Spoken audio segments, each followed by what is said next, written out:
ঈদটা আমি বাচ্চাদের চোখে দেখি। আসলে ছোটবেলা আর বড়বেলার এই সময়ের ঈদের মধ্যে পার্থক্য তো একটাই, সেটা হচ্ছে দায়িত্ব। ছোটবেলার ঈদে কোনো দায়িত্ববোধ ছিল না, এখন দায়িত্ববোধ হয়েছে।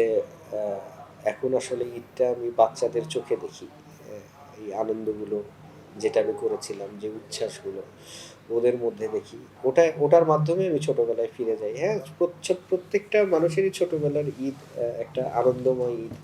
আমারও সেরকম একটা ঈদ ঘটতো, কারণ বাবা-মা দুজনেই চাকরির সূত্রে অ্যা বিভিন্ন ডিস্ট্রিক্টে থাকতেন। সেখান থেকে ঈদে যেতাম আমরা দাদাবাড়িতে ঈদ করতে।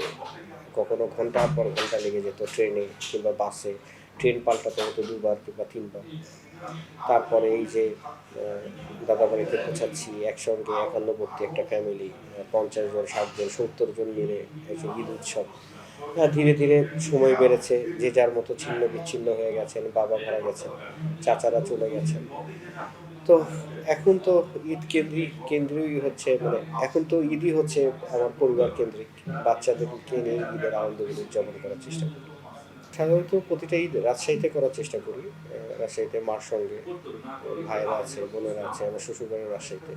সবকিছু মিলে ঈদটা রাজশাহীতে করার চেষ্টা করি। হ্যাঁ, ঈদে তো যাবো। রাজশাহীতে যাবো ঈদের আগের দিন।